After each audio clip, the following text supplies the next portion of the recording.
Buenas tardes o buenos días, puesto que esto está siendo seguido desde varios países de habla hispana. Aquí en España son ahora las 7 de la tarde, pero por la diferencia horaria en otros sitios pues, sería más adecuado dar los buenos días. En primer lugar, presentarme. Soy Luis Martín Arias, director del CESME, del Centro de Estudios sobre la Seguridad de los Medicamentos de la Universidad de Valladolid, un centro de investigación y de docencia que organiza este curso de farmacovigilancia para profesionales sanitarios, que en su 29 edición ya, en el marco de su 29 edición, se realiza en abierto, no solo para los matriculados en el curso, sino para todo aquel que se ha inscrito, esta mesa redonda que constará de 3 conferenciantes.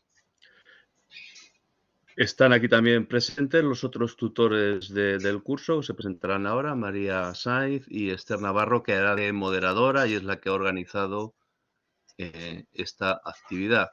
Antes de nada, dar las gracias a los doctores Juan Molina, profesor de la UNAM de México, que además es un placer y una alegría tenerle aquí porque fue profesor asistente, asistió durante un año a las actividades de invitado en las actividades del CESME en Valladolid y fue un gusto colaborar con él. Se realizaron 3 publicaciones durante su estancia aquí de investigación en el centro y eso ha sido motivo, bueno, que ha generado una mutua amistad. Muchas gracias, Juan, y es un placer tenerte aquí con nosotros. Está también la doctora Yael Kilstein, de la Universidad de Buenos Aires, de Argentina, y el doctor Roberto Serrano, especialista en farmacovigilancia, de El Salvador. Muchísimas gracias a los dos también por vuestra participación en esta actividad. Y bueno, ya para los que tienen que hablar, que hablen cuanto antes, los que tienen cosas interesantes que decir, pues si quieres, María, presentarte tú, presentarte Esther y ya dar paso a la conferencia. Gracias, Luis. Pues buenas tardes o buenos días a todos en función de donde estés. Yo soy María Sainz, una de las profesoras o tutoras de este curso de farmacovigilancia. Al igual que Luis, soy profesora de farmacología en la Universidad de Valladolid y miembro del CESME, del Centro de Estudios sobre la Seguridad de los Medicamentos. Antes de ser profesora de farmacología, además he sido técnico de farmacovigilancia durante casi 20 años en el Centro de Farmacovigilancia de Castilla y León del Sistema Español de Farmacovigilancia. Así que, bueno, es lo que puedo aportar a este curso, toda mi experiencia durante estos años. Bienvenidos también a todos los que venís de los que estáis presentes, a los invitados, a los profesores invitados, y espero que esta charla y este seminario sea útil para todos. Muy bien, María. Pues yo soy Esther Navarro. No tengo un currículum tan extenso como Luis y María, pero bueno, yo soy enfermera, yo trabajo en un hospital y desde hace ya unos años soy coordinadora y profesora o tutora de este curso de farmacovigilancia. Y bueno, yo creo que es un tema súper interesante. Yo creo que esta charla que nos ha costado un poquito organizar, pero tendremos este punto de vista tan heterogéneo, tan variado con los 3 asistentes. Yo creo que va a estar súper interesante, esperamos que os guste de verdad. Entonces, voy a presentar un poquito a los tres ponentes, perdón. Vamos a empezar un poco por orden alfabético, por Yael, de Argentina, que es médica especialista en Medicina de la Industria Farmacéutica de la Universidad de Buenos Aires, tiene un doctorado en el área de farmacología, ha trabajado desde el año 2015 para la industria farmacéutica en el área de farmacovigilancia y para distintos países de Latinoamérica y es además responsable docente de farmacología en la Facultad de Medicina de la Universidad de Buenos Aires. Luego también tendremos a Roberto, el doctor Roberto Serrano, que es de El Salvador. Es médico diplomado en farmacovigilancia por la Universidad de Rosario, Colombia, y de farmacogenómica. Tiene más de 5 años de experiencia en la industria farmacéutica y es colaborador técnico de Pharmacovigilance PHB LATAM. También es responsable local de farmacovigilancia en El Salvador para diferentes titulares de registros sanitarios y es médico asesor de programas de farmacovigilancia intensiva y es experto en inteligencia regulatoria de farmacovigilancia para Latinoamérica. Y finalmente acabaremos con Juan Arcadio Molina Guarneros, que es profesor de carrera a tiempo completo en el Departamento de Farmacología y es el responsable del Laboratorio de Inmunofarmacología en la Facultad de Medicina de la UNAM, la Universidad Nacional Autónoma de México. Y también tiene experiencia como consultor en la industria farmacéutica.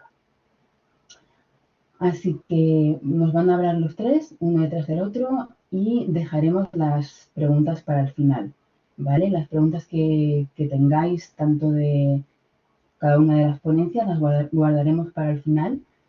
Y tenemos dos opciones, hacerlas mediante el chat o si queréis, hay 3 iconitos ahí abajo, hay el del micrófono, el del vídeo y hay una personita ahí con una manita como para arriba, eso quiere decir levantar la mano.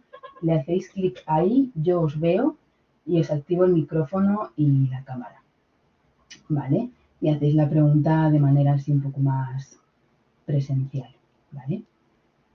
Y al final de todo tendremos un ratito para los alumnos de este curso de farmacovigilancia, desde el cual estamos organizando todo este webinar, pues nos quieren hacer alguna pregunta específica sobre el curso o aquel que tenga alguna pregunta o interés en saber un poquito más sobre el curso, también puede aprovechar el ratito de después.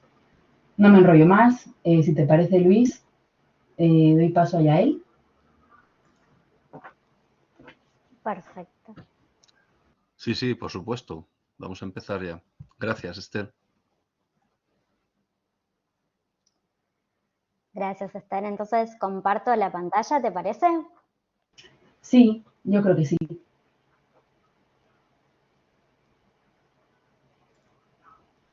Bueno.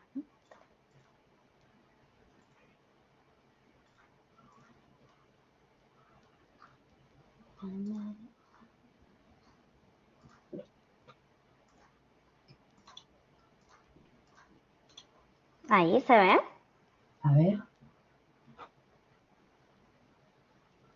Perfecto. ¿Querés que lo ponga como presentación? Ahí se ve bien. A ver. Perfecto. ¿Todos lo ven bien?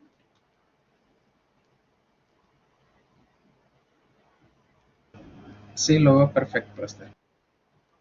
Fenomenal. Perfecto. Bueno, muchas gracias. Agradezco desde ya que me hayan convocado para dictar este pequeño taller.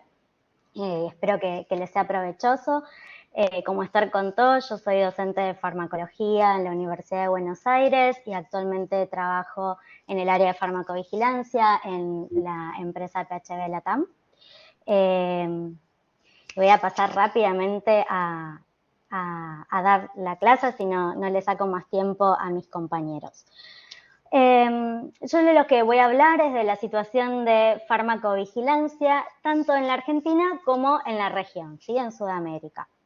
Voy a hablar un poquito de puntos claves de cómo es el desarrollo de la farmacovigilancia en la Argentina, cuáles son las dificultades que está teniendo tanto la Argentina como la región, cuáles son las posibilidades de mejora, ¿sí? De optimización de la farmacovigilancia tanto en la Argentina como en la región y un poco en qué hemos avanzado en las últimas décadas. Entonces, para empezar a hablar un poquito de cómo es la situación de la farmacovigilancia en la Argentina, voy a empezar presentando a la ANMAT, que es nuestra Autoridad Regulatoria Nacional de Referencia, reconocida por la Organización Panamericana de Salud y la Organización Mundial de la Salud. Es miembro observador de ICH y miembro asociado de la Coalición Internacional de Agencias Regulatorias de Medicamentos.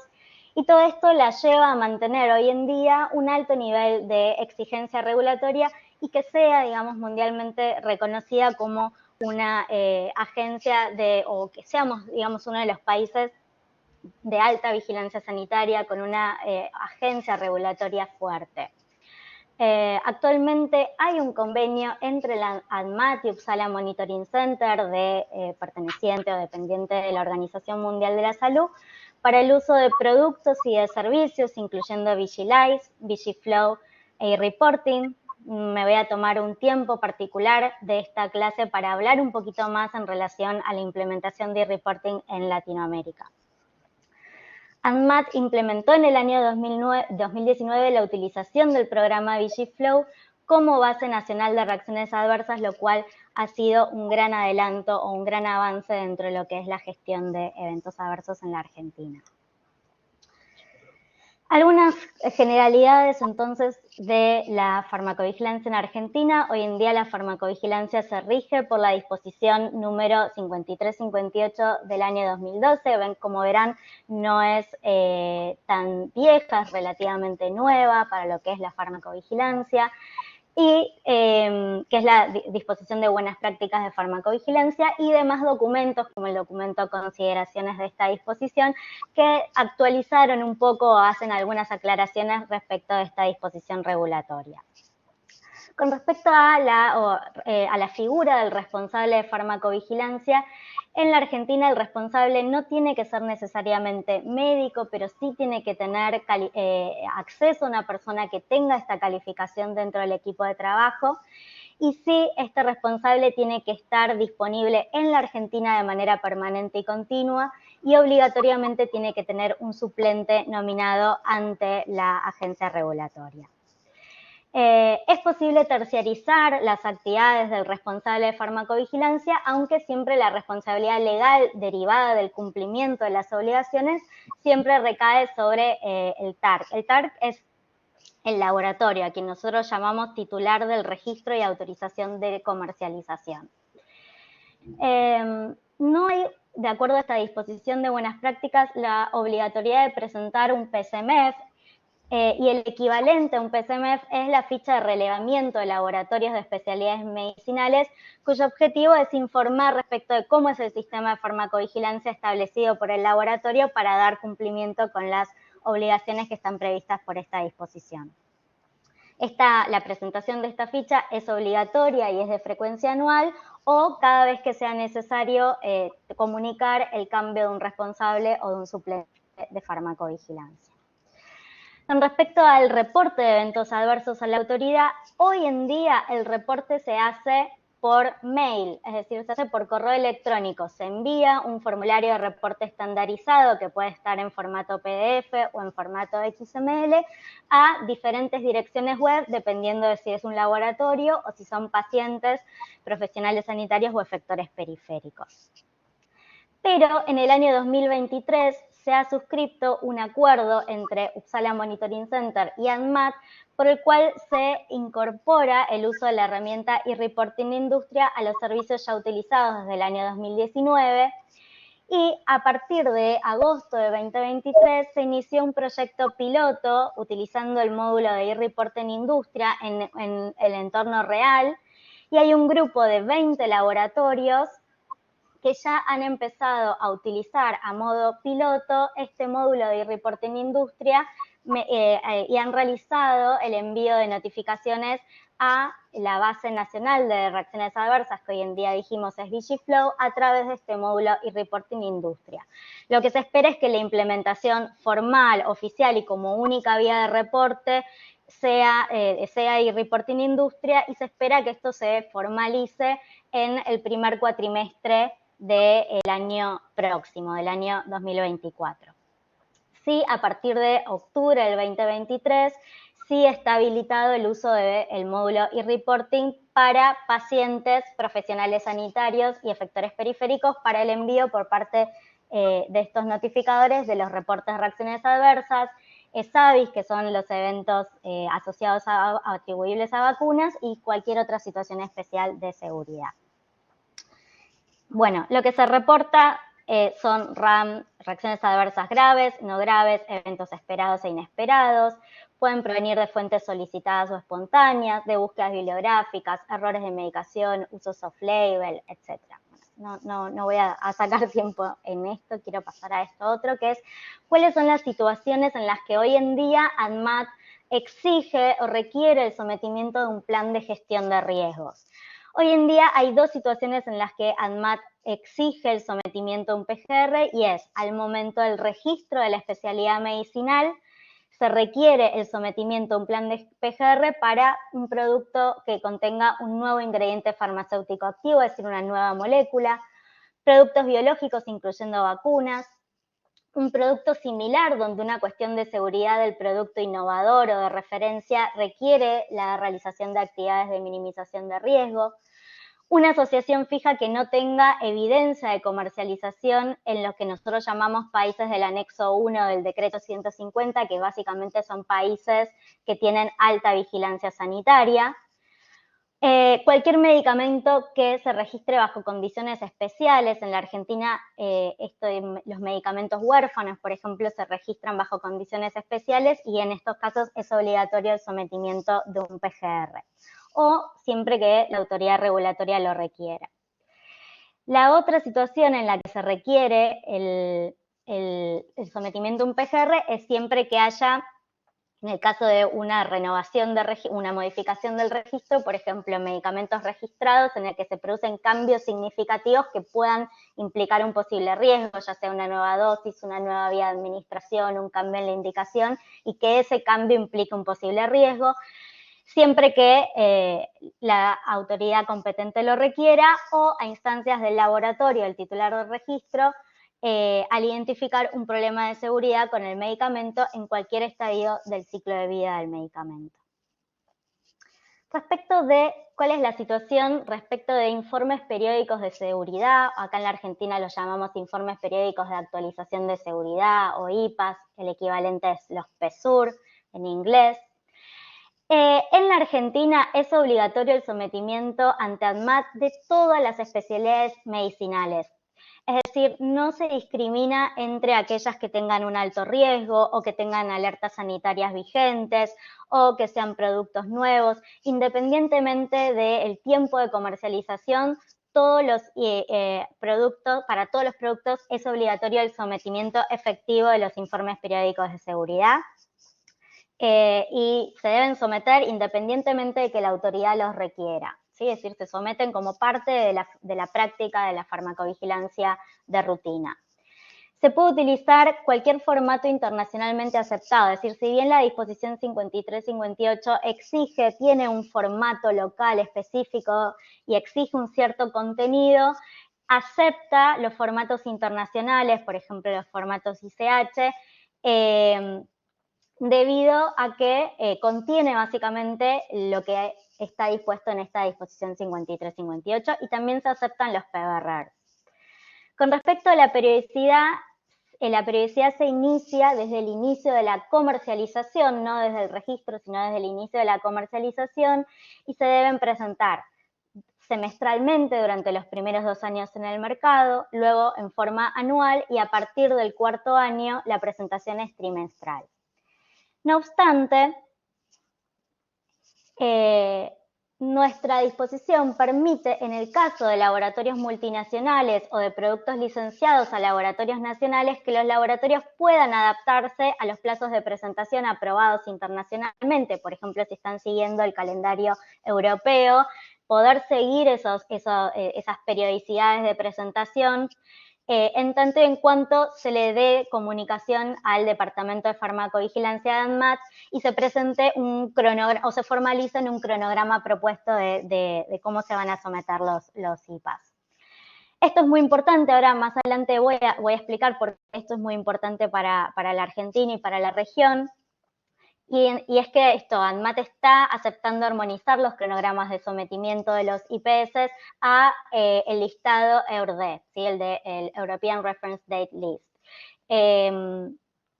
Ahora, un poquito más adelante voy a explicar por qué es importante, pero adelanto que esto es importante para los laboratorios multinacionales como para poder someter un mismo IPAS en distintas partes de la región. Hoy en día el plazo para presentar los IPS es de 70 días corridos desde el cierre del periodo, es decir, desde el data lock point para aquellos productos que tienen PGR y 90 días corridos para aquellos productos que no tienen PGR. Bien. ¿Cuáles son las debilidades en Argentina y en la región? Bien.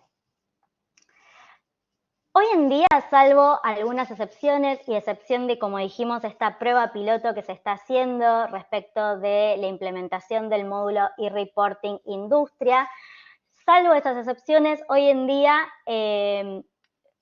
los laboratorios y los profesionales de la salud, los laboratorios deben someter los eventos adversos a través de un formato PDF o de un XML a la ANMAT, y la ANMAT lo debe a su vez ingresar a Vigiflow, es decir, que la ANMAT está de intermediario y no hay un envío directo de las notificaciones a Vigiflow.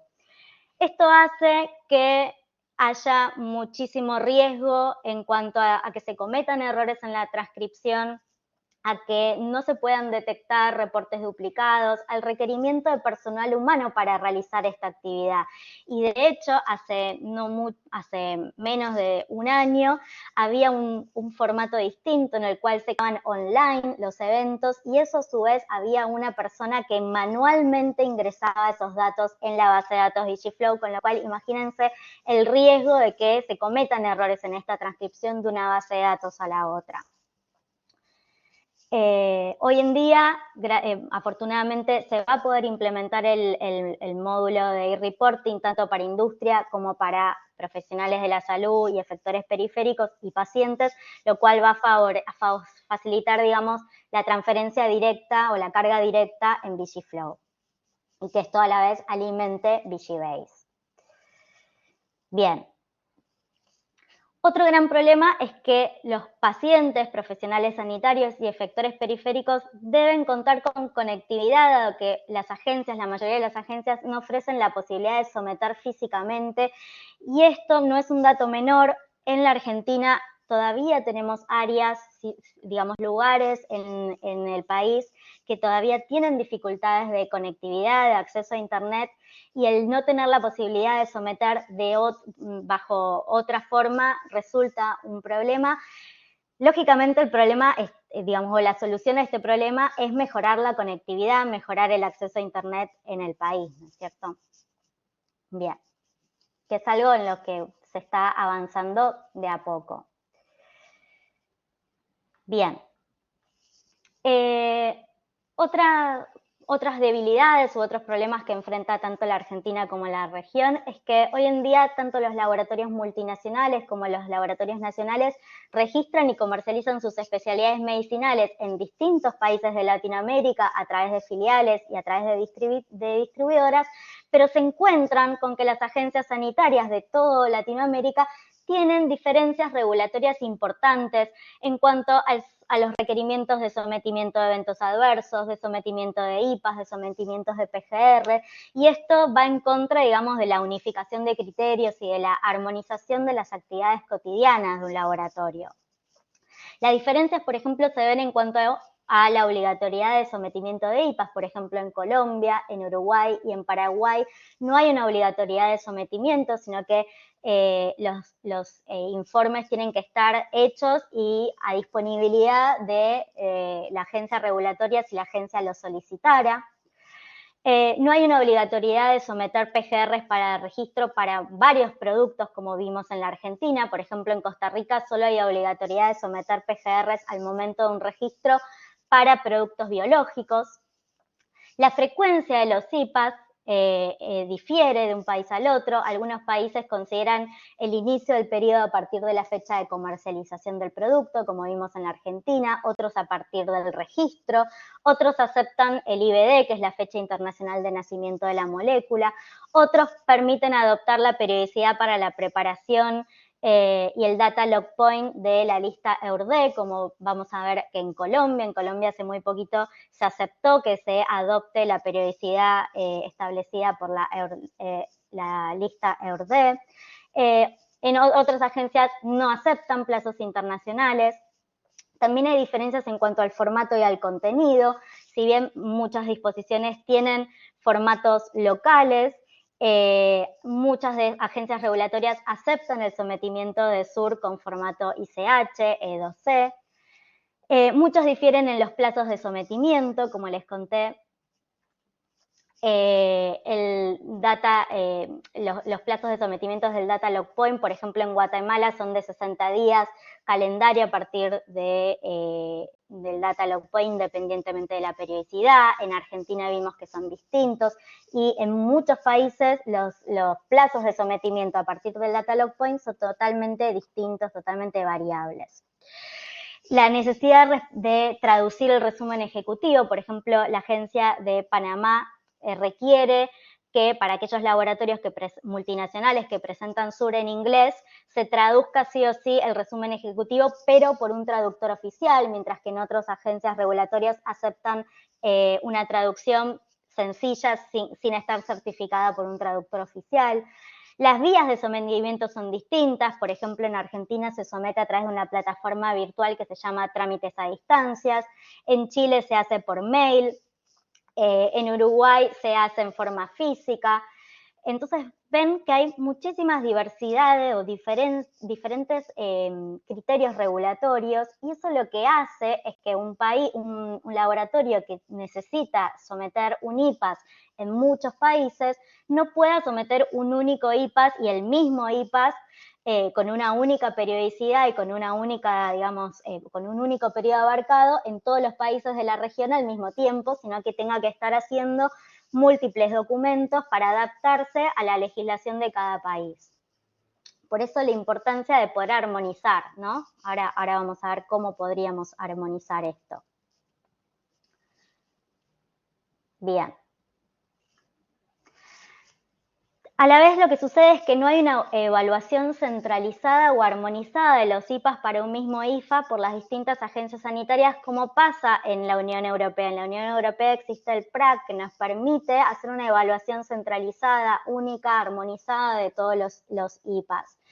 ¿Y esto qué genera? Que, por ejemplo, si alguna agencia toma una medida en relación a la evaluación de un IPAS, por ejemplo, actualizar el prospecto, yo llamo prospecto al inserto o ficha técnica, tal vez esa misma medida no es replicada por otra agencia, lo cual hace que un mismo producto pueda tener distintas versiones de su ficha técnica por distintos requerimientos de cada autoridad que surgen de la evaluación de sus IPAS en distintos países, lo cual, digamos, es un tema no poder tener un mismo prospecto o una misma ficha técnica armonizada en los distintos países. Y uno de los mayores problemas que tenemos en la Argentina y en la región es que no hay una evaluación eficiente por parte de las autoridades. Hoy en día en la Argentina tal vez estamos recibiendo evaluaciones de IPAS que se han sometido 1 y hasta 2 años atrás. ¿Y esto por qué? Porque no hay, por un lado, priorización, no se priorizan aquellos productos, digamos, el sometimiento de IPAS para productos que tengan alto riesgo o productos nuevos, productos biológicos, vacunas, productos que tengan alertas sanitarias recientes, productos que tengan medidas de farmacovigilancia adicional en su PGR. Entonces, la realidad es que hoy en día, por lo menos en lo que sucede con LANDMAT, es que recibe una gran cantidad de IPAS de todos los laboratorios y para todos los productos, y la realidad es que no llega a hacer una evaluación de ellos en tiempo y forma. Esto implica, en términos de seguridad, hacer una evaluación de un IPAS de 2 o 1 año atrás, lleva a que las medidas que se puedan implementar, como por ejemplo la actualización de un prospecto, la verdad es que llegue tarde a efectivizarse. Bien. Otra de las grandes debilidades en la Argentina y en la región es que no hay campañas de salud pública en medios masivos de comunicación en relación a la importancia del reporte a las autoridades de eventos adversos o de otras situaciones especiales de farmacovigilancia, lo cual hace que la responsabilidad recaiga 100% en los titulares de registro, en los laboratorios. La realidad es que con la pandemia la pandemia de COVID hubo una gran oportunidad de dar a conocer la importancia de los eventos adversos, del reporte de eventos adversos, pero que al menos en la Argentina nació y murió en la pandemia y no se pudo replicar más allá de la pandemia. Bien. Algunos desafíos entonces en la región: poder definir como Vigiflow como base de datos nacional para todos los países de la región, la necesidad de implementar el módulo de e-report en industria y para profesionales de la salud, efectores periféricos y pacientes, para que se pueda, cumplir con el envío directo de notificaciones a Vigiflow a través de este módulo de e-reporting. La necesidad de unificar las vías de ingreso de los reportes por medio de un sistema eficiente y ágil que asimismo resguarde la trazabilidad en la recolección de la información. Otro gran desafío es, como les comenté, armonizar los requisitos de obligatoriedad de sometimiento de IPAS y PGR, y para qué productos se va a priorizar la obligatoriedad de sometimiento de IPS y PGR, armonizar las periodicidades, las frecuencias de sometimiento y los data log point de los informes periódicos de seguridad para especialidades medicinales que contengan el mismo principio activo farmacéutico o la misma asociación fija registrado por el mismo TARC, y a someter ante distintas agencias regulatorias por distribuidores o filiales, de manera tal de facilitar la tarea de los laboratorios de sometimiento de sus IPAs en los distintos países donde los está comercializando. Armonizar los plazos de sometimiento en relación al data log point, ¿sí? Por ejemplo, lo que hoy en día considera, una buena práctica sería considerar o adoptar el criterio que se usa en la Unión Europea, que es que para aquellos productos que tengan un intervalo mayor a 12 meses, sea 70 días calendarios posterior al data log point, y para intervalos mayores a 12 meses, 90 días calendario. Y estandarizar el formato de sometimiento a este formato ICH por sobre los formatos locales que tiene cada país.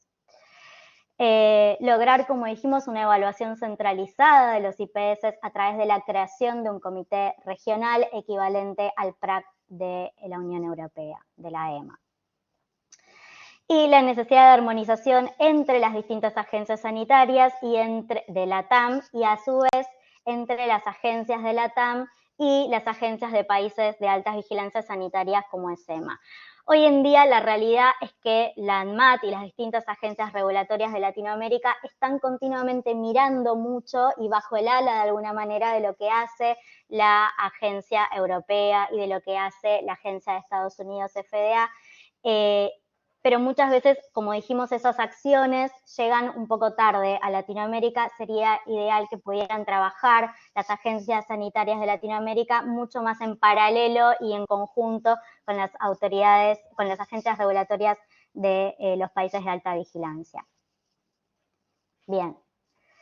Y por último, como dijimos, que la farmacovigilancia sea un tema prioritario dentro de la salud pública y se generen campañas masivas de difusión de uso responsable de medicamentos y de reporte a las agencias sanitarias, como vemos que hacen muchas agencias de países de alta vigilancia. Bueno, ¿en qué hemos avanzado? Porque no todo es negativo. La verdad es que Latinoamérica ha avanzado mucho en las últimas décadas. Fundamentalmente, el gran avance tuvo que ver con la integración a la Organización Mundial de la Salud y los acuerdos con la Uppsala Monitoring Center.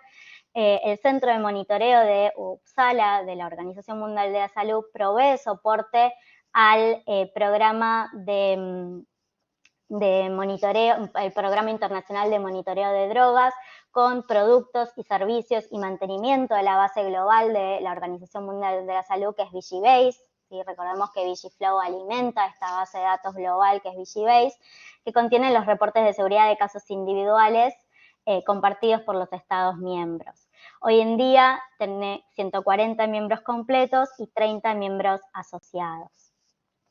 El gran avance, como comentamos, se dio en la implementación de e-reporting, ¿sí? El e-reporting para industria permite tanto la entrada manual de datos como la carga de archivos XML, y esto permite, Vigiflow a su vez alimenta, como dijimos, la base de datos mundial de RAM y de SAVI, que es Vigibase, y a la vez permite o aporta datos para otros programas de Uppsala Monitoring Center, que son VigiLife para búsqueda, análisis y detección de señales, y VigiAccess.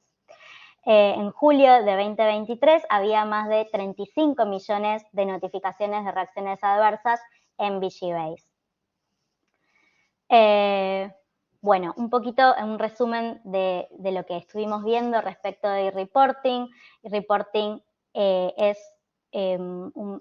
ha sido desarrollado por Uppsala Monitoring Center y es un módulo de VigiFlow que permite el envío directo de notificaciones de sospechas de reacciones adversas y SAVI a la base de datos VigiFlow mediante carga manual o formato XML, cumpliendo con las directrices de la Autoridad Regulatoria Nacional. Constituye un sistema de notificación que está alineado a las guías internacionales ICH, tanto en cuanto a la estructura del formulario, que es compatible con ICH E2B, R2 y R3, y la codificación de la información se realiza a través de utilizando Medra y utilizando Who. Entonces, digamos, no solamente se estandariza, o el e-reporting permite estandarizar el formulario o el formato de los reportes que van a tener este formato ICH, sino también estandarizar los términos que se van a utilizar para el reporte de eventos adversos, porque se utiliza Medra, y los términos de especialidades medicinales, porque se utiliza Who Drugs para el ingreso de los mismos. ¿Cuál es la situación de Sudamérica respecto de e-reporting? Hay 92 países a nivel mundial y 26 en Latinoamérica y el Caribe que hoy en día utilizan VigiFlow como base de datos nacional.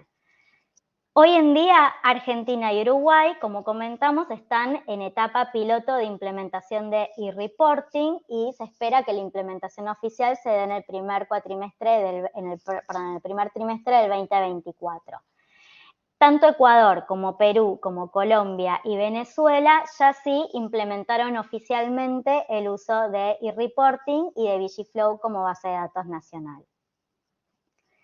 Bien, el objetivo entonces es poder incrementar la capacidad de compartir reportes, tanto de eventos adversos como de SAVI, hacia la autoridad regulatoria, manteniendo el estándar internacional.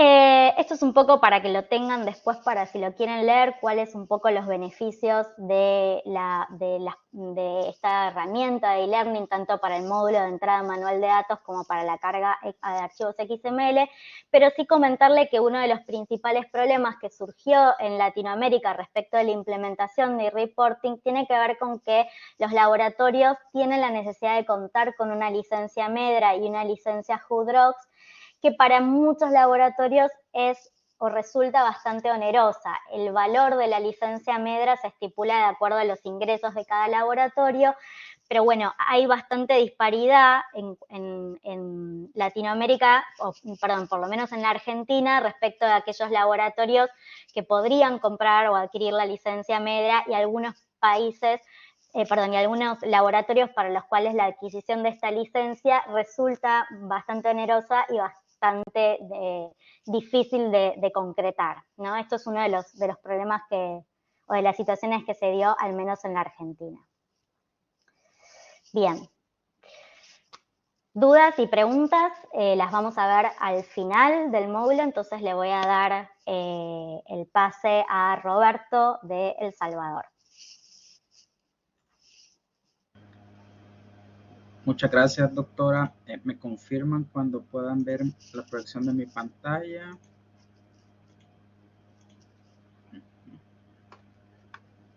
Creo que todavía no la están viendo, ¿verdad? Aún no, pero no creo que ahora deberá de ser. ¿Sí? ¿La pueden ver, Esther? Sí. Ok, perfecto. Bueno, de verdad que primero que nada agradecerle a CESME esta invitación que me han hecho a través del doctor Luis y claro a Esther que nos está dando todo el soporte. Es un honor estar aquí con esta mesa de debate con el doctor Juan y con la doctora Yael. Así que hoy vamos a hablar un poquito de la farmacovigilancia en Hispanoamérica en la actualidad, pero yo me voy a enfocar en cuanto a Centroamérica. Vamos a empezar hablando un poquito unos datos regulatorios de Centroamérica. Posteriormente me voy a quedar hablándole de cómo es el sistema de farmacovigilancia en El Salvador. país a donde yo estoy residiendo. Para empezar, les he preparado este cuadro comparativo, donde están los países de Centroamérica y cuáles pueden ser las legislaciones que existen en nuestra región. Es importante mencionar que en la mayoría de países la farmacovigilancia se encuentra regida por departamentos que se encuentran in situ en los ministerios de salud de cada país. Por ejemplo, para Panamá tenemos que la farmacovigilancia, el departamento de farmacovigilancia pertenece al Ministerio de Salud de Panamá, y el cuerpo legal que le da vida a las actividades de farmacovigilancia es el decreto ejecutivo número 95, donde aborda todo lo que tiene que ver en materia de salud, pero el capítulo 17 específicamente detalla las actividades que se tienen que realizar en farmacovigilancia.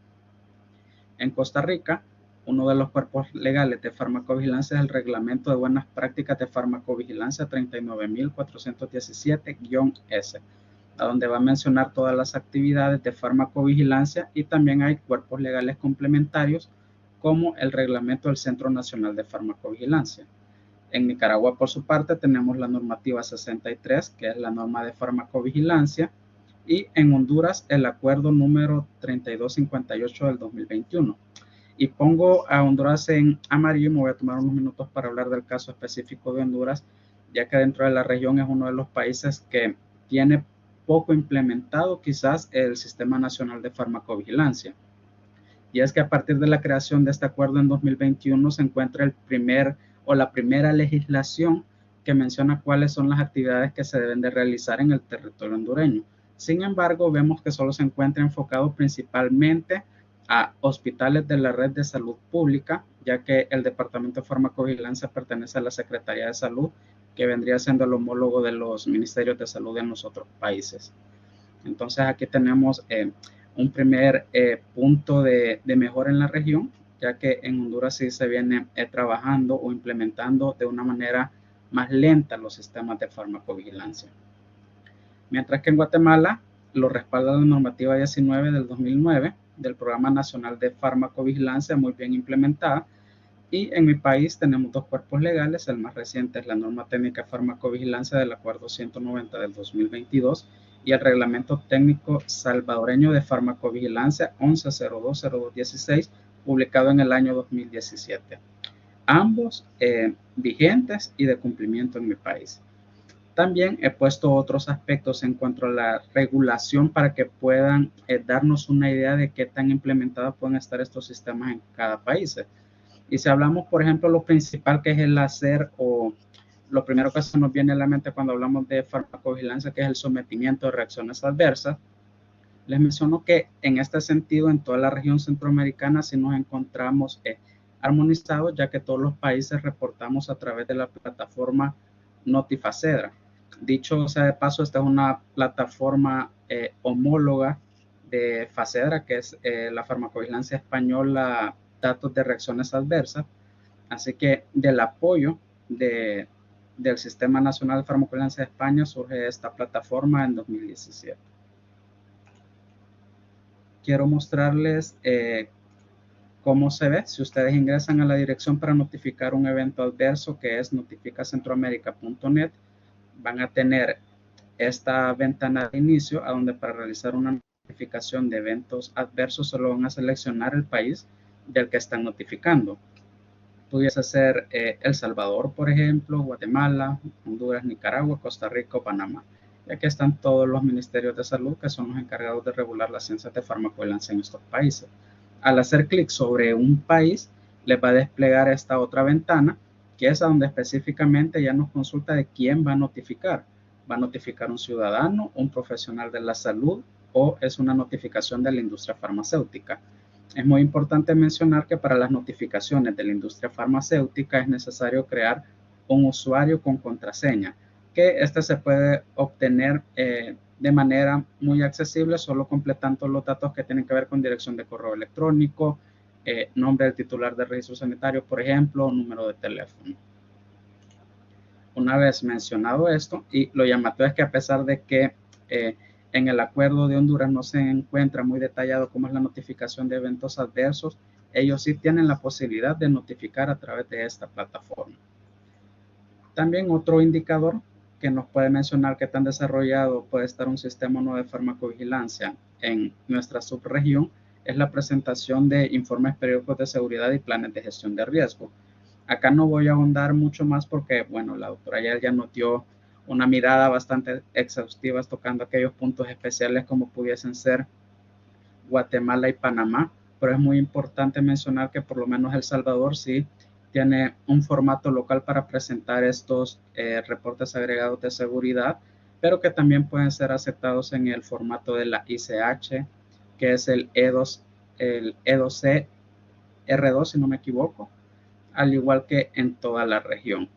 He tenido la oportunidad de escribir y contactarme, por ejemplo, con la Autoridad Reguladora de Nicaragua, haciéndole las consultas y los calendarios de presentación de los informes periódicos de seguridad se pueden armonizar y hemos recibido una respuesta positiva. Si es posible, mismo ejercicio realizamos en El Salvador, también recibimos una respuesta positiva y adicionalmente en los otros países el sometimiento va relacionado con el IVD, con la fecha internacional de nacimiento de la molécula. Importante, los resúmenes ejecutivos, si bien el cuerpo del documento se puede aceptar en inglés, en la mayoría de los resúmenes ejecutivos siempre tienen que ir en idioma español. Ya nos mencionaba ya la excepción que hay para Panamá y el requisito especial que ellos tienen. Y para finalizar esta mirada rápida de Centroamérica, porque me interesa más hablar de lo siguiente, vamos a mencionar el requisito de nominar responsables de farmacovigilancia. En toda la región, en los 6 países, sí es requisito, a excepción de Honduras, que su legislación no obliga a tener un referente de farmacovigilancia. Sin embargo, por buena práctica, los laboratorios internacionales con los que he tenido oportunidad de colaborar, sí emiten una carta nominando a un referente de farmacovigilancia dirigido al ARSA, que es la agencia reguladora sanitaria de este país. Y pueden variar dependiendo de qué país en la región sea. Por ejemplo, hay países que son mucho más flexibles en el sentido que el requisito para nominar un responsable de farmacovigilancia es que tenga conocimientos o un background en temas de farmacovigilancia y que adicionalmente sea personal de salud, a diferencia de otros países como el nuestro, que donde sí la normativa es bastante clara y, por ejemplo, solo puede ser responsable de farmacovigilancia un doctor en medicina o un químico farmacéutico. Pero son las singularidades que, a pesar de que estamos en una misma región, vamos presentando. Y es muy importante mencionar que las buenas prácticas de farmacovigilancia, la mayoría de los acuerdos legales tienen su base en el documento técnico número 5 de la red PAR, que es la red para la armonización de registro farmacéutico, en el cual se hizo un consenso para que la mayoría de los países en Latinoamérica pudieran adaptarnos, y por eso es que hay algunas similitudes, pero bueno, de cada país a cada país vamos viendo pequeños cambios que van impactando en el desarrollo o el quehacer de la farmacovigilancia visto desde un punto de vista desde la industria farmacéutica. Y ahora sí, ya empiezo a hablarles un poquito más de la farmacovigilancia en El Salvador. Quizás voy a empezar mencionando que el Centro Nacional de Farmacovigilancia se creó en el país en el año 2016. Ya para el año 2017, El Salvador fue nombrado como miembro totalitario en el Programa Internacional de Monitoreo de Medicamentos de la OMS y el Uppsala Monitoring Center. Fuimos el país número 127 en entrar al programa y empezar a compartir todas estas responsabilidades que se tienen, incluso ya notificar directamente a la base de datos mundial de eventos adversos. Para el 2017 tenemos la publicación del Reglamento Técnico Salvadoreño de Farmacovigilancia, donde ya se empiezan a ver nociones de ir formalizando más la materia de farmacovigilancia para el ejercicio de los diferentes actores que hay en el país. En el 2017 se recibió una evaluación de la Organización Mundial de la Salud, recibiendo un puntaje de 48 en términos de ejecución del sistema de farmacovigilancia, con un seguimiento en el 2018, en el cual ya se observa una mejoría en el puntaje obtenido por todas las actividades que se habían realizado y por cómo se estaba implementando en el país. Para el 2019 se marcó un hito, se podría decir, en temas de farmacovigilancia en el país, ya que se recibe la evaluación de la Organización Mundial de la Salud con la herramienta llamada Global Benchmarking Tool, que sirve para evaluar los niveles de madurez que pueden tener las diferentes agencias reguladoras. Entonces, en el componente que tiene que ver estrictamente con vigilancia y farmacovigilancia, se alcanza un puntaje de 99.25, el cual indica un grado de madurez nivel 3 y da indicios que la farmacovigilancia ya está con un sistema robusto que se está implementando adecuadamente y que solo pudiesen haber pequeños detalles que mejorar para obtener el puntaje de 100% y escalar el siguiente nivel de madurez. Y para el 2022 se publica la norma técnica de farmacovigilancia, que viene a esclarecer quizás muchos pequeños detalles que habían quedado entre grises en la legislación, y empieza a definir el actuar de cada uno de las unidades efectoras o de los involucrados en temas de farmacovigilancia, llámese profesionales de salud, industria farmacéutica, qué hacen los diferentes comités que existen, qué va a hacer el Centro Nacional, qué va a hacer la Dirección Nacional de Medicamentos, por ejemplo. Y me detengo en esta parte porque El Salvador tiene la singularidad que en temas de farmacovigilancia se ve impactado por dos instituciones. Una es el Centro Nacional de Farmacovigilancia, una dependencia directa del Ministerio de Salud, y también de la Dirección Nacional de Medicamentos, que es una institución autónoma del país. Pero para explicar esto un poco más, me voy a remitir a esta diapositiva. Aquí hago copyright. Esta diapositiva no es creación mía, sino que es una creación del licenciado Francisco Bosco Cortés, director ejecutivo de la Dirección Nacional de Medicamentos, pero que la presento porque con eso podemos entender un poco más esa dualidad que existe en nuestro país, en el cual, porque la farmacovigilancia se ve impactada por dos instituciones. Y todo nace por la Ley de Medicamentos, que en su artículo 48 menciona que el Ministerio de Salud es quien tiene la potestad de ejecutar las actividades de farmacovigilancia a través del Centro Nacional de Farmacovigilancia, y que adicionalmente ellos son los encargados de la operatividad del Sistema Nacional de Farmacovigilancia. Entonces aquí se da toda la potestad en términos de farmacovigilancia al Centro Nacional de Farmacovigilancia. Pero más adelante hay otros artículos, como el artículo 33A, el artículo 35A y el artículo 35B, que mencionan y dan un pequeño contexto en el cual la Dirección Nacional de Medicamentos también tiene el quehacer o el actuar en temas de seguridad de medicamentos, ya que, por ejemplo, el artículo 33A menciona que la Dirección Nacional de Medicamentos es la única que puede negar la autorización comercial de un medicamento cuando la relación beneficio-riesgo no sea favorable. Entonces esto no lo puede hacer el Centro Nacional, sino que la única institución es la Dirección Nacional de Medicamentos. Y si ya hablamos relación beneficio-riesgo de un medicamento, ya estamos hablando de una actividad implícita de farmacovigilancia. El artículo 35A y 35B mencionan que la única entidad que puede cancelar un registro sanitario es la Dirección Nacional de Medicamentos, cuando, por ejemplo, a través de acciones de farmacovigilancia se ha comprobado que el uso del medicamento pone en peligro la salud de la población. Entonces, de esta manera podemos mencionar que quienes en el país hacen la actividad operativa de todo el sistema de farmacovigilancia es el Centro Nacional de Farmacovigilancia, pero que en temas regulatorios de acciones de registro sanitario, quienes las va a tomar es la Dirección Nacional de Medicamentos. Aparte de eso, tenemos los otros cuerpos legales propios de la farmacovigilancia, como les mencionaba anteriormente, la norma técnica de farmacovigilancia del 2022 y el reglamento técnico salvadoreño del 2017, que la verdad que uno no deroga al otro y sin embargo comparten similitudes que se están leyendo, pero para fines prácticos en este momento estamos siguiendo lo que es la norma técnica de farmacovigilancia del Centro Nacional de Farmacovigilancia El Salvador. Bien, ¿cómo está compuesto el Sistema Nacional de Farmacovigilancia? Esta es una imagen que ustedes la pueden encontrar en la página oficial del Centro Nacional de Farmacovigilancia. Y acá está la dualidad que les mencionaba, cómo a través del Centro Nacional de Farmacovigilancia se va a articular con otras instituciones que de acuerdo a la ley también tienen quehaceres dentro del tema de seguridad de medicamentos, como ser la Dirección Nacional. También se puede articular con el Consejo Superior de Salud Pública a través del Centro Nacional de Investigación en Salud para complementar el Comité Técnico Consultivo, y que los regulados pueden ser diferentes unidades efectoras.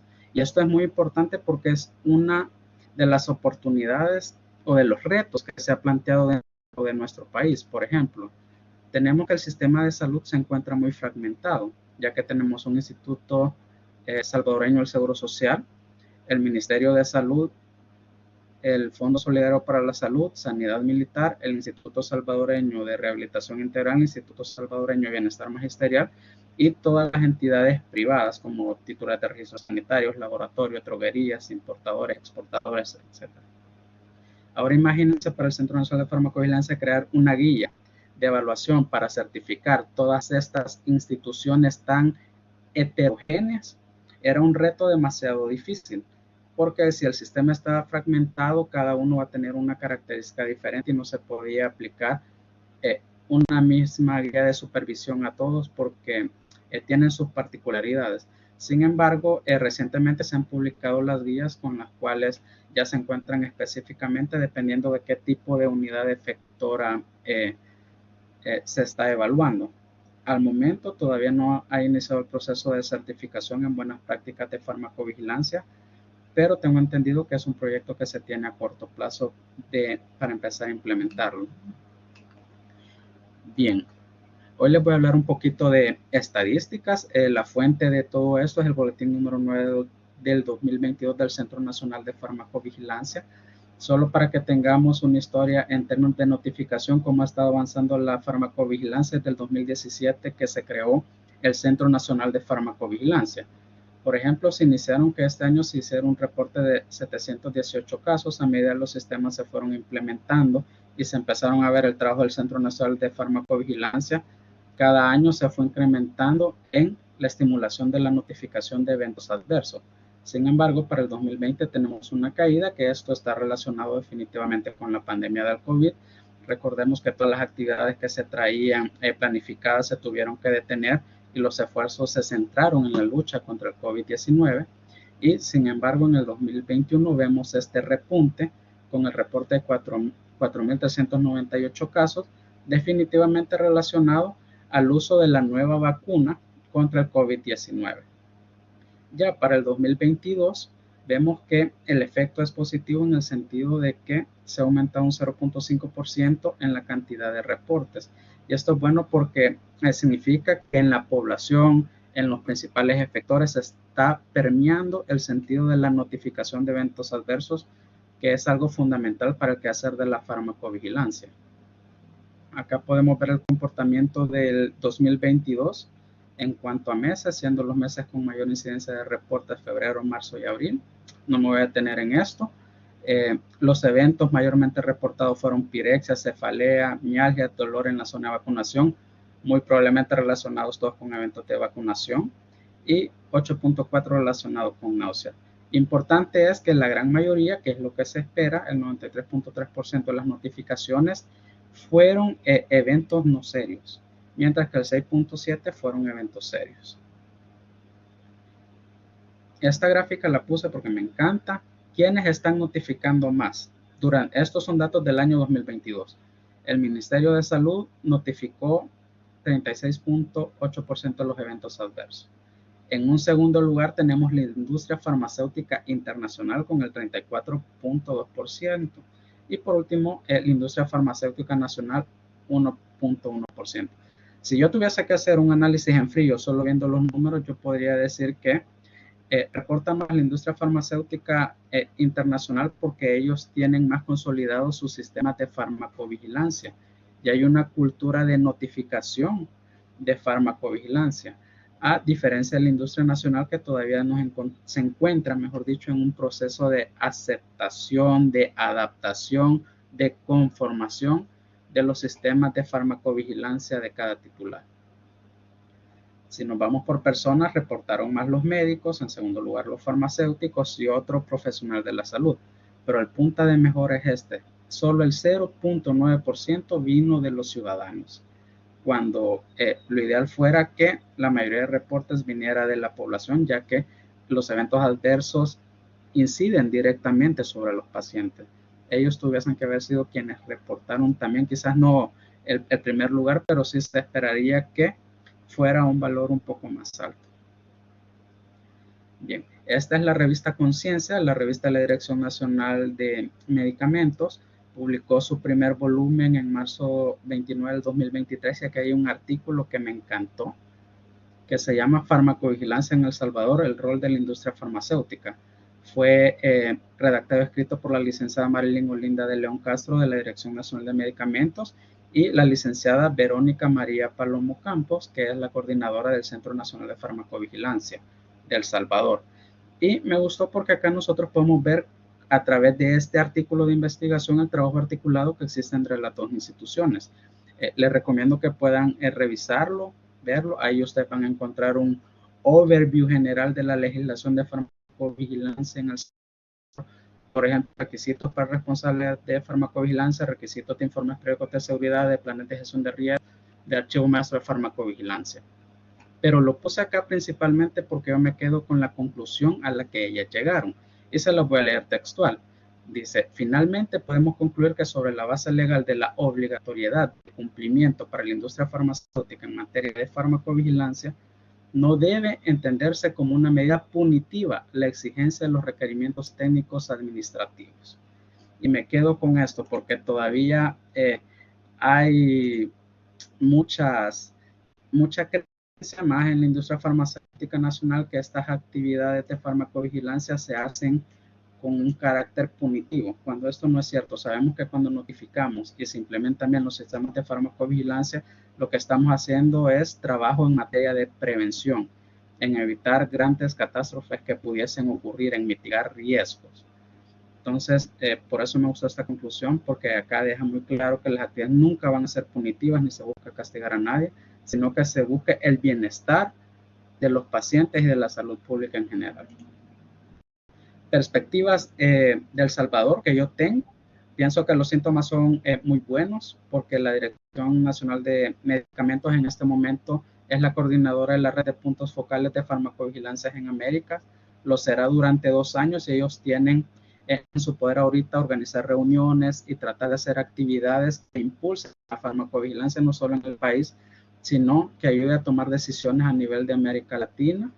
Esta es como una de las perspectivas que son síntomas positivos de que en El Salvador vamos caminando a hacer un sistema de farmacovigilancia más robusto y más completo. Y la otra es que el 13 de noviembre del 2023 la Asamblea Legislativa aprobó una nueva ley que le da vida a la Superintendencia de Regulación Sanitaria. Esto indica que muchos de los quehaceres de regulación sanitaria van a pasar a esta nueva entidad, suprimiendo así la Dirección Nacional de Medicamentos y probablemente va a tener incidencia en las actividades de farmacovigilancia. Al momento todavía no se ha publicado ninguna legislación que pueda mencionar esto a ciencia cierta, pero los invito a que estemos a la expectativa de saber cuál va a ser el próximo paso en farmacovigilancia en El Salvador ya con esta nueva institución, pero que yo estoy seguro que viene a complementar todos los esfuerzos que se han hecho para lograr que la farmacovigilancia siga implementándose de una manera adecuada en el país. Bien, mis conclusiones. Primero, en la región vamos hacia adelante porque hay muchos sistemas bien establecidos en cuanto a farmacovigilancia, no solo de El Salvador, sino que de los otros países de la región. Por lo tanto, tenemos una buena regulación que se puede ir mejorando, adaptando o tropicalizando a las necesidades de cada país. También pienso yo que hay que apostar mucho en cuanto a la educación, ya que somos un continente tan heterogéneo que es importante tratar de hacer divulgación y ciencia en cuanto a farmacovigilancia para que empiece a permear y se empiece a adoptar esta cultura de prevención de eventos adversos, esta cultura de seguridad de los pacientes, esta cultura de mitigación de riesgo. Y no solo es la educación, sino que estas personas que se están formando en temas de farmacovigilancia tomen acción y empiecen a implementar lo que se está aprendiendo. Pero ya tenemos un ambiente propicio para la farmacovigilancia, por lo que les he hablado anteriormente. Hoy hay que educar a estos profesionales en farmacovigilancia para que desempeñen estas acciones. Y finalmente, la concientización en farmacovigilancia. Y acá me refiero a ese 0.9% que vemos en la diapositiva, que es la población en general, de buscar campañas más asertivas para que ellos vean los beneficios o estimular el reporte de eventos adversos como una herramienta para la salud pública. Es tratar de llegar de una manera adecuada a la población general para que adopten esa cultura de seguridad del paciente y el uso seguro de los medicamentos. Así que muchas gracias. Aquí está mi contacto. Si necesitan algo, estoy a sus órdenes. En este momento, si ya les cedo, creo que me pasé un poquito, les cedo el espacio al doctor Juan. Muchas gracias. No sé si me escuchan bien. Sí, Esther. Gracias. Muy buenos días en América y muy buenas noches en Europa. Agradezco mucho la invitación que me hicieron a participar en este seminario. Yo no le llamaría debate porque todavía no lo tenemos. ¿Cuál es la situación actual en Hispanoamérica? Entonces, como les reitero, mi agradecimiento a los organizadores, particularmente al doctor Arias, director del CERME, que siempre ha tenido una preocupación muy grande de hacer una integración iberoamericana.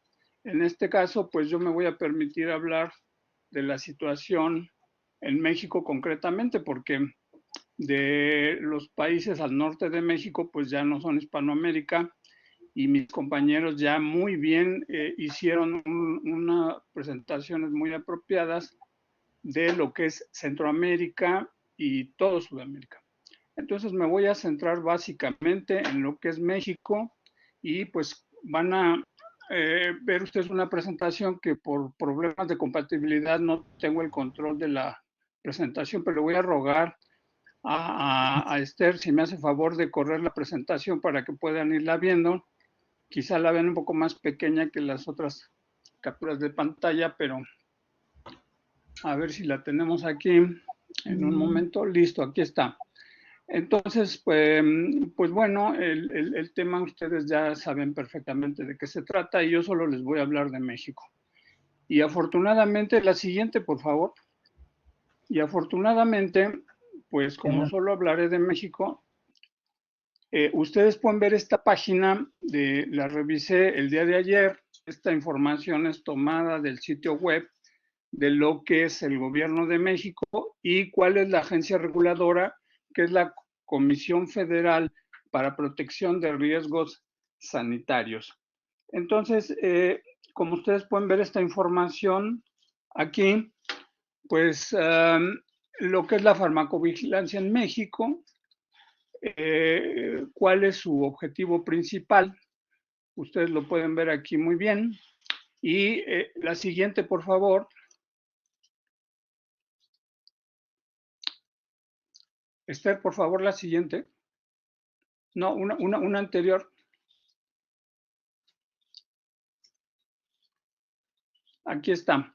Bueno, en fin. Entonces, lo que ustedes están viendo aquí es la información de la COFEPRIS, que es la agencia reguladora en México. Es la única, no es como en El Salvador, que pudiera haber duplicidad, si bien lo entendí. Y esta es la información que está puesta en la página el día de ayer. Es cómo se hacían las notificaciones en la Comisión Federal contra Riesgos Sanitarios, todo un flujograma. Ustedes pueden ver aquí cómo a partir de los profesionales de la salud, de las instituciones, se hacen reportes a la COFEPRIS y de ahí de la COFEPRIS se enviaba la información al centro de monitoreo de Uppsala. Hay una situación muy particular que tenemos aquí. Esta es la página web antier, que la tomé de ahí. No está bien actualizada, pero pues la tiene que actualizar el gobierno, no otra gente, porque ellos tienen, como bien saben, este control. Entonces, por favor, la siguiente.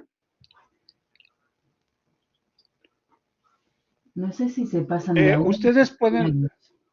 ustedes pueden ver aquí las autoridades de salud de México y Estados Unidos en diciembre de 2022 se reunieron para firmar un convenio de colaboración para la seguridad, utilizar medicamentos seguros. Al centro está el doctor Sbarch. Él es médico egresado de la Facultad de Medicina de la UNAM. No tiene estudios en farmacología, más bien se ha dedicado a la política. Él ingresó en la COFEPRIS en 2021 y un año después aquí está firmándose un convenio con el doctor Pierre Vicenzi, que es el encargado de la farmacopea de Estados Unidos, quien tiene a su cargo la farmacovigilancia, que a su vez está dentro de la FDA. No les hablaré del norte porque es una regulación igual que la EMA, tanto Canadá como Estados Unidos pertenecen al Comité Internacional de Armonización. Entonces, como bien saben ustedes, todo lo que se genera en un lugar se aplica al otro, pero nosotros no estamos dentro, pero sí podemos hacer unos fabulosos convenios para cosas. Y a ver, van a ver la siguiente, por favor. Entonces, vean, a mí me la pusieron, como decimos en México, me la pusieron fácil, porque ahorita, el 7 de octubre de 2023, el gobierno mexicano publica este artículo científico sobre las actividades de farmacovigilancia que se han llevado a cabo desde 2019, que se incorporó el sistema VigiFlow y VigiLice para reportar los casos individuales y la detección de señales. Entonces, esto da toda una historia que a mí me sorprende mucho, porque México se incorpora en 2019 a esto, cuando Salvador lo hizo en 2017. La población de nuestro país, de México, son 127 millones de habitantes. Entonces, la actividad de farmacovigilancia en México comenzó en 1989, formalmente, ya pues hace varios años, y aquí en 1989 empieza y se pasa la promoción de la notificación espontánea, utilizando formatos en papel para reportar las sospechas de reacciones y hechas por los pacientes, los consumidores, los profesionales de la salud y la industria por medio de llamadas telefónicas, de fax y en las oficinas directamente del Ministerio de Salud, y cuando ya fue posible, pues por email. El procesamiento de todos estos casos se realizó en Excel, y esto fue suficiente en los primeros años de 1995 a 2001, y se recibieron alrededor de 3.855 notificaciones en un periodo de 6 años. Posteriormente, en 2002, el personal del Centro Nacional de Farmacovigilancia desarrolló un sistema de captura de los casos individuales y lo puso en una base que estaba soportada por Microsoft Access.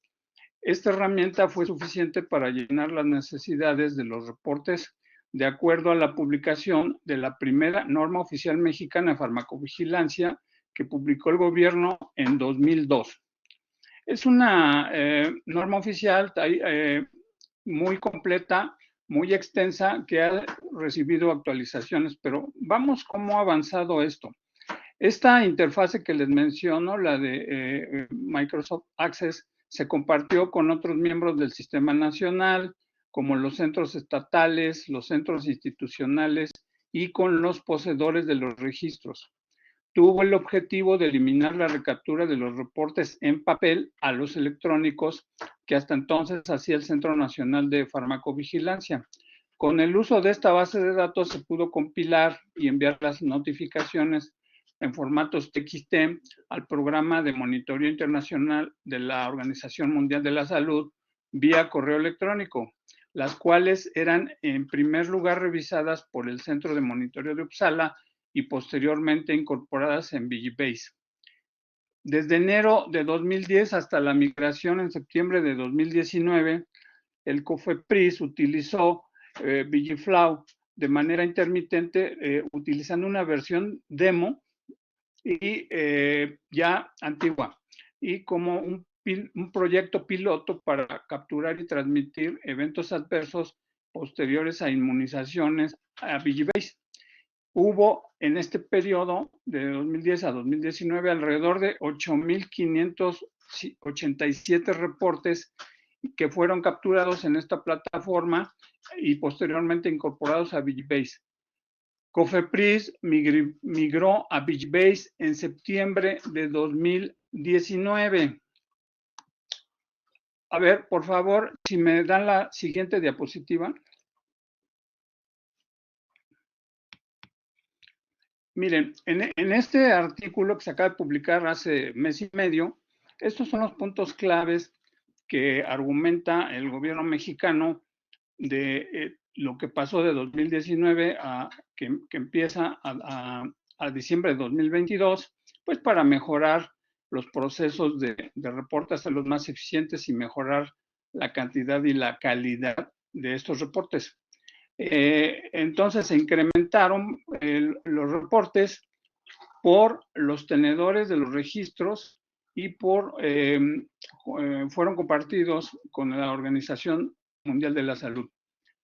Como ya mencionaba Roberto, la difusión de la importancia de la farmacovigilancia y promover una cultura de reportes, pues es el tema principal de implementar este proyecto de VigiFlow y el éxito del incremento del sistema de farmacovigilancia. La siguiente, por favor.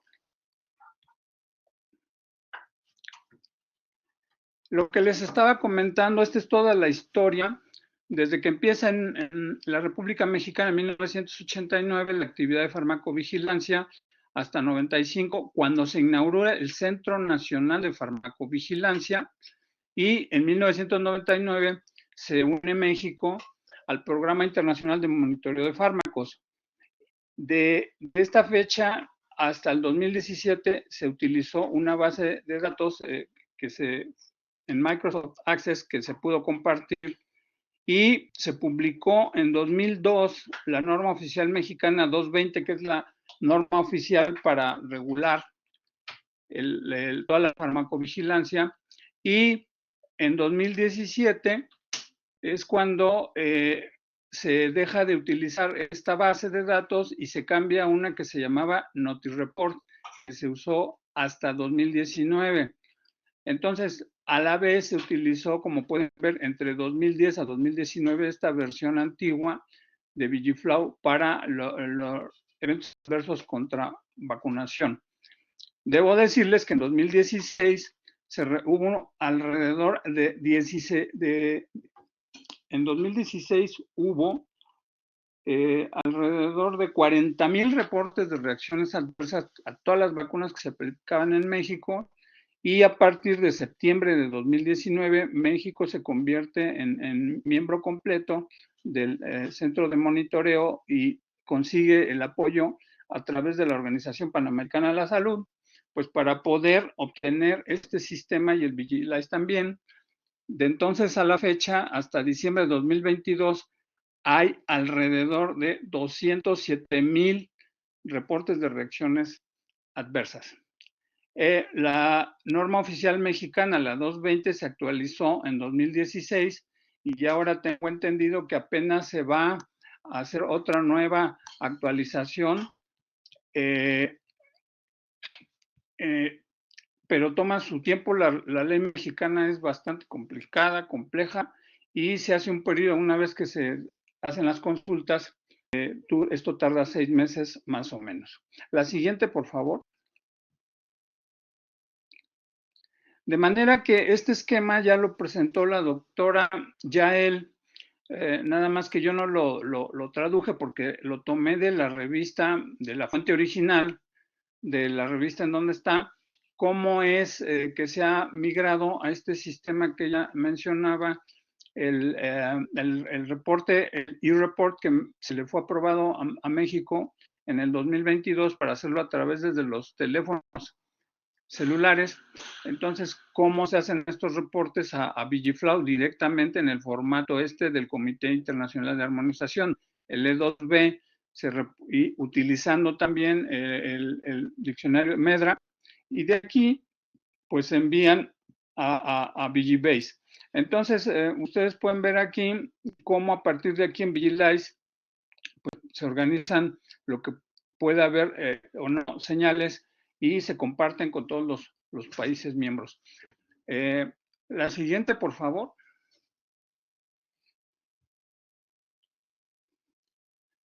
La siguiente, por favor. Ahí está.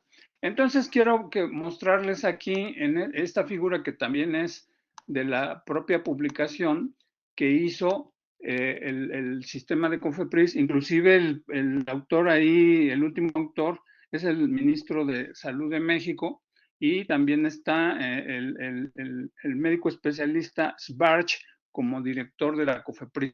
En México la farmacovigilancia tiene 3 niveles, como pueden ustedes ver aquí. Cuando ocurre en la parte inferior el reporte de un caso individual, puede ser a nivel de alguno de las unidades de farmacovigilancia en un centro estatal. También hay otros que son los institucionales, por ejemplo, grandes hospitales, universidades, y esto también pueden ser por los tenedores de los registros a través de Vigiflau también. Y aquí pueden pasar todos estos reportes al segundo nivel, donde están los centros institucionales de farmacovigilancia, están los centros coordinadores regionales, que son 5, el Instituto Mexicano del Seguro Social, el de las Fuerzas Armadas, y hay 30, como en México, en 1983 se transfirió el Ministerio de Salud el control sobre la salud a cada uno de los estados, que sería el equivalente a los departamentos en Centroamérica, entiendo, o las comunidades autónomas en España. En México hay 32 centros estatales que reciben los reportes de las unidades, y estos centros estatales transmiten la información al Centro Nacional, que es en la COFEPRIS, y también todos los institucionales y los coordinadores. De manera que toda la información la tienen el Centro Nacional de la COFEPRIS, y de ahí es enviada a Vigibase. La siguiente, por favor.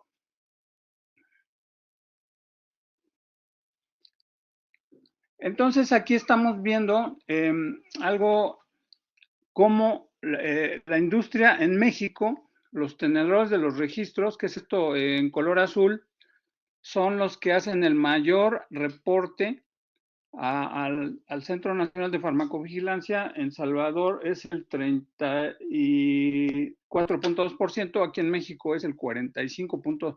El número más grande de reportes lo hacen la industria farmacéutica, seguida con un 32.7%.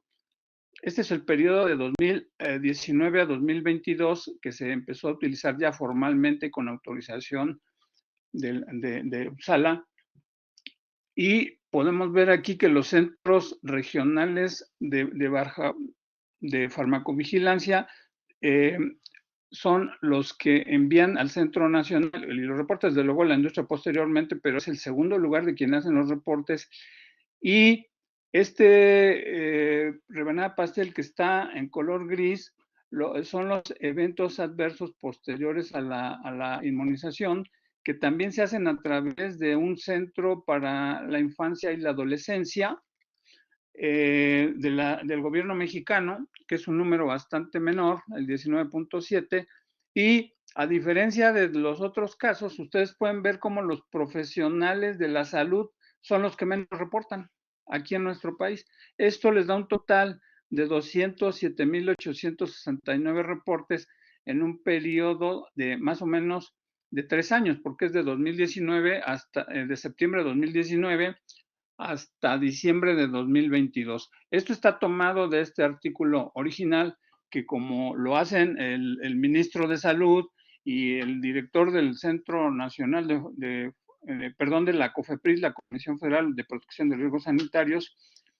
Pero vean ustedes, este periodo incluye los eventos adversos por vacunación. En México se aplicaron durante la pandemia 95 millones de vacunas. De manera que la cantidad de eventos adversos que se tienen aquí, pues podría estar en esta área gris, que la verdad no es muy creíble. La siguiente, por favor.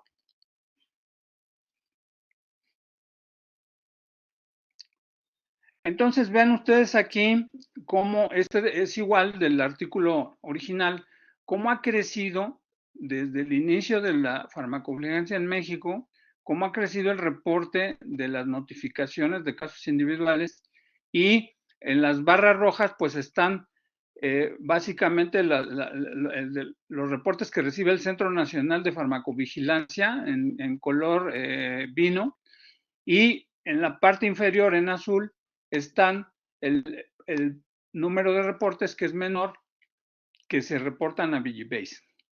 Entonces, de aquí podemos ver que hay esta línea amarilla, que es lo que se podría calcular por la población, cuántas reacciones adversas podría haber. Pues está a partir de 2019 se incrementó de una manera sustancial el número de reportes. La siguiente, por favor.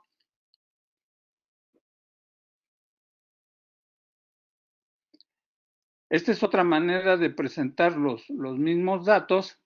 Entonces, lo que pueden ver en color naranja son los reportes que hacen las compañías, y en azul son los que no son, los reportes que no son enviados al Centro Nacional por los tenedores de los registros. Aquí no se habla tanto de compañías, sino tenedores de los registros. No sé cómo llamarlo, porque hay otro también que, como ya se decía en algún momento dado, las compañías tienen subsidiarias o tienen filiales que son las que pueden estar haciendo los reportes y no aparecerían propiamente como la industria farmacéutica. Tienen una organización extraordinaria para conseguir toda esta información, de manera que pues esto cuesta mucho dinero y pues hay que tenerlo para hacer todo esto. Entonces, la industria farmacéutica logra tener un gran número a través de sus reportes de su presencia. Hay alrededor de 240 laboratorios en México, que la mayor parte son transnacionales, compañías con un bagaje importante que logran pues tener una buena infraestructura y buenos empleados muy capacitados que normalmente acuden a los cursos que hay. ¿Pueden dar la siguiente, por favor?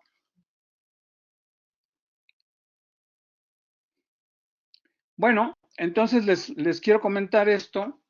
Esto es una alerta sanitaria que tomé de la página de la COFEPRIS. Es muy antigua, pero no hay muchas. Este es el tipo de alertas que genera la COFEPRIS.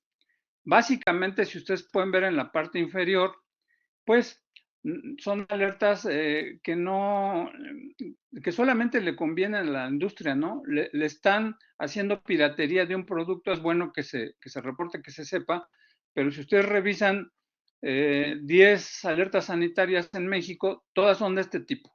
La etiqueta se puede ver que no son originales, que hay que cuidarse, que tienen estas características, pero ustedes no encuentran, por ejemplo, aquí que es sobre tramadol, ustedes no encuentran realmente una alerta, como me tocó vivir estando en España durante mi sabático, y ya lo mencionaba la doctora Yael. Pues es muy diferente ahí, que tienen que los países miembros hacen su reunión de todos los países miembros de la Unión Europea.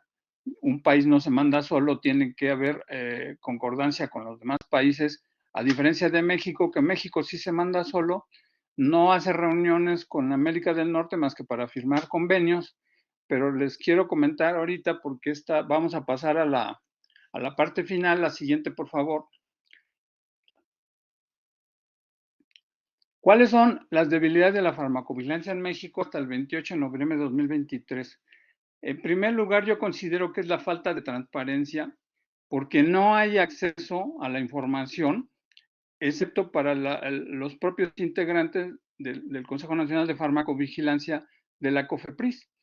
Yo sí vi cómo en Salvador, ustedes pueden saber cuáles son las reacciones adversas que se reportan más frecuentemente. Yo en mi país, en un periodo que se utilizó Vigibase y que hay más de 200,000 reacciones adversas, yo no les puedo decir 10 de ellas. Nadie sabe, ni los expertos ni la población, nadie sabemos esas 200,000 reacciones adversas ¿A qué se debieron? Yo soy médico, a mí me interesa mucho saber porque lo aprendí, lo trabajé en el Centro de la Seguridad de Medicamentos, analizamos, yo asistía a las reuniones españolas, firmaba todos los acuerdos de confidencialidad que ustedes quieran y en mi país no lo puedo hacer.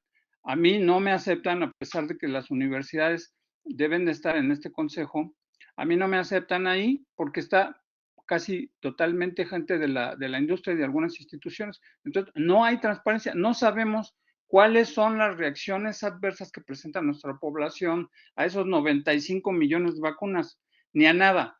No la hay, no hay ninguna publicación. Por eso a ustedes les presento este trabajo que tiene mes y medio que se publicó en una revista que lo hizo formalmente la agencia reguladora, pero como en México muchas cosas se hacen es lo que vamos a hacer, cuál es nuestro plan y no hay transparencia en la información. De manera que la COFEPRIS sí tiene un plan de manejo de riesgos, sí lo tiene, pero solo lo saben ellos, no lo sabe nadie. Y los únicos que saben qué es lo que pasa en México, aparte de la COFEPRIS, pues el Centro de Monitoreo de Uppsala.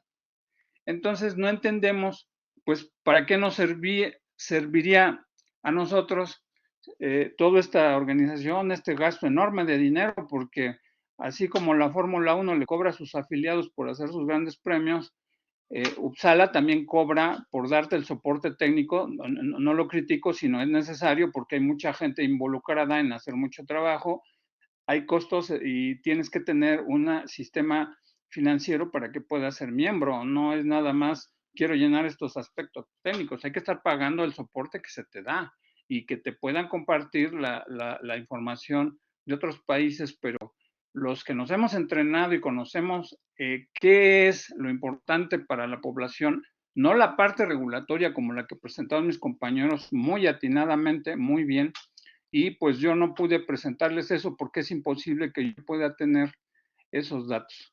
Y con esto concluyo mi presentación y por favor la siguiente. Y les ofrezco una disculpa por no haber tenido el control de la presentación. No hubo compatibilidad aparentemente de mi computadora por ser Mac con la plataforma, pero de cualquier manera han tenido ustedes la información y les agradezco mucho su atención y su participación. Buena tarde.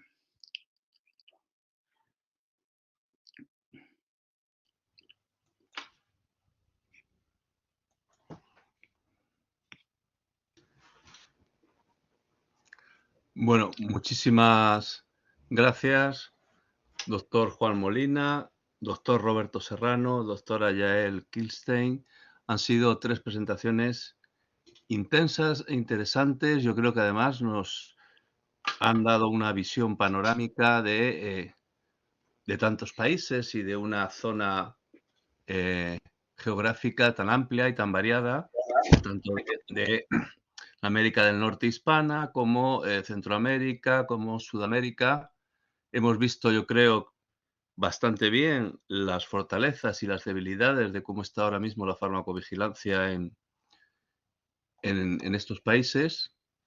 A mí, desde luego, y lo dejo ahí sobre la mesa para el debate, me ha sorprendido en Argentina que el módulo de e-reporting pues todavía esté prácticamente en pañales y la posibilidad de que notifiquen los profesionales sanitarios pues esté todavía también muy en mantillas, por así decirlo, ¿no?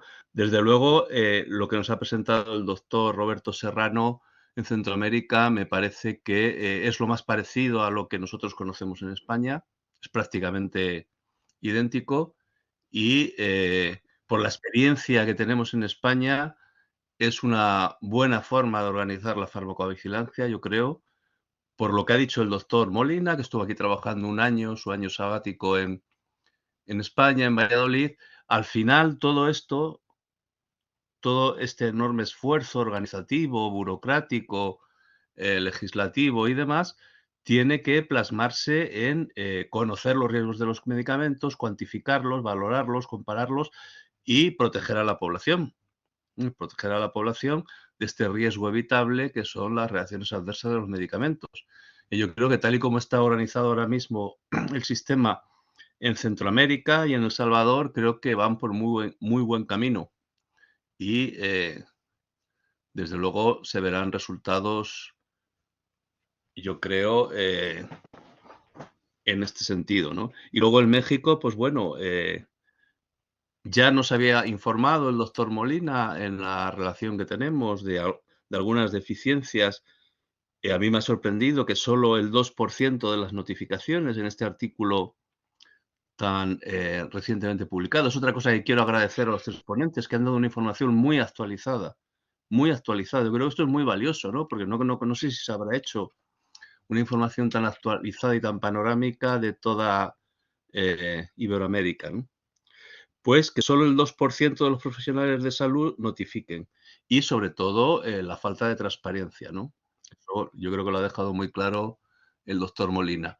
Bueno, pues de nuevo agradecerles a los tres, insisto, sus interesantes intervenciones. Creo que esto va a ser un material muy valioso para avanzar en el conocimiento de la situación de la farmacovigilancia, en los países de habla hispana.